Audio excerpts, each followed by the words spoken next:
Environment. It's morning. The sea waves crash gently against the shores with the soft breeze. A map of Britain begins to form in the mind. London, Manchester, Birmingham, and the other great cities are familiar to all. But at the very edges of this map, scattered along the coastline, lie not dozens but hundreds of islands.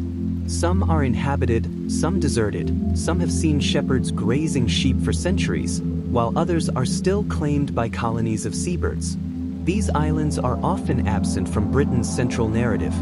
Newspapers, schoolbooks, and TV programs usually spotlight the big cities or well-known regions.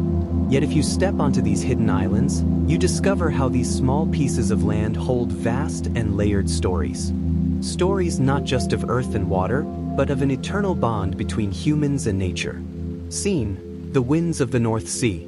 Close your eyes and picture a small island near Shetland. Strong winds, salty sea spray, and seabirds circling above the sky. Instantly, you feel how far you are from the world of cities. Here time slows. The weather is unpredictable, sometimes sunny, sometimes rainy, often changing in an instant. This is the atmosphere in which people have lived for centuries, shaping their lives in rhythm with nature. Geographical diversity. Britain's hidden islands are strikingly different from one another. Some, like St Kilda, lie far out in the open ocean, about 110 miles northwest of Scotland. Reaching them requires hours at sea, and even a small change in weather can make the journey impossible. Others, like St Ninian's Isle, are closer to Scotland and connect to the mainland only when the tide recedes, forming a sandy strip. For part of the day, you can walk across. At other times, the island is cut off once more. Some islands are tiny, mere rocky outcrops where no humans ever settled. Yet for seabirds, they are natural sanctuaries. Nature and the living world. Each of these islands has its own ecological character. Birdlife. Take Fula, a Shetland island. Its very name means the island of birds. The seabird colonies here are so vast that at times the sky seems to vanish beneath their wings. Gannets with red beaks, shrieking gulls, and rare species return each year to breed and nest. Plants and rare life. Because of their isolation, the islands often harbor species unseen on the mainland. The Scilly Isles, near Cornwall, grow flowers impossible to cultivate in most of Britain thanks to their mild, ocean-softened climate. Geological wonders. The island's landscapes are equally fascinating: volcanic hills, cliffs carved by ancient glaciers, and smooth sandy shores. St Ninian's Tombolo is a spectacular example, a sandbar stretching across the sea on both sides, linking the island with the mainland. Weather and microclimates. If you think Britain is always grey and cold, the islands can challenge that image. For instance, Tiree, in the Inner Hebrides, is famous for its sunshine. Summer days are long and bright, shaped by the moderating influence of the sea. Isolation and human feelings. Imagine living on an island where only a handful of families remain. At night, under skies filled with stars and surrounded by silence, you feel cut off from the world.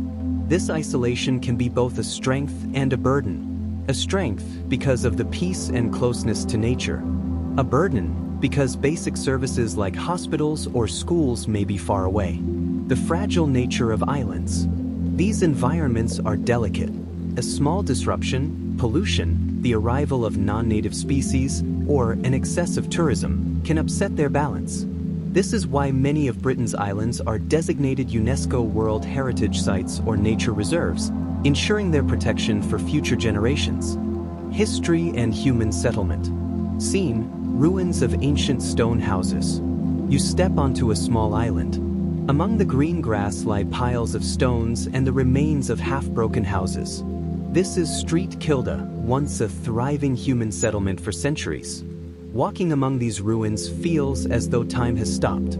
The people who lived here created a complete way of life, cut off from the rest of the world, but perfectly adapted to their needs.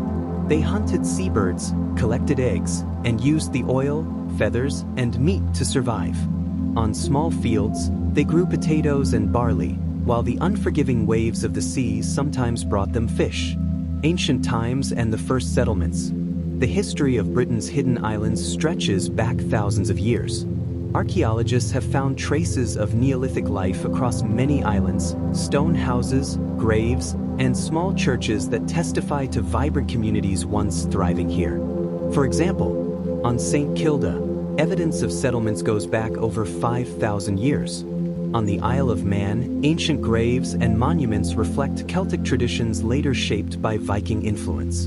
In parts of Orkney, ruins are so old they rival the earliest civilizations of Europe. Seen, Viking ships on the horizon. Picture the 9th century. Out of the sea mist appear the long ships of the Norsemen, their dragon-headed prows cutting through the waves. Warriors disembark, some to raid, others to settle. This is why in Shetland and Orkney today, Norse heritage remains so strong. The Vikings didn't just settle, they reshaped language, customs, and even place names. For instance, the name Fula comes from Old Norse, meaning Bird Island. Religion and sacred places. For centuries, islands have held spiritual significance. Their silence and isolation made them perfect for monasteries and retreats. St Ninian's Isle is famous for its church ruins and the treasure hoard buried there in medieval times. On tiny islands off Ireland and Scotland, monks once lived in solitude, devoting their lives to prayer. Local folklore tells of islands once seen as sacred sites of God.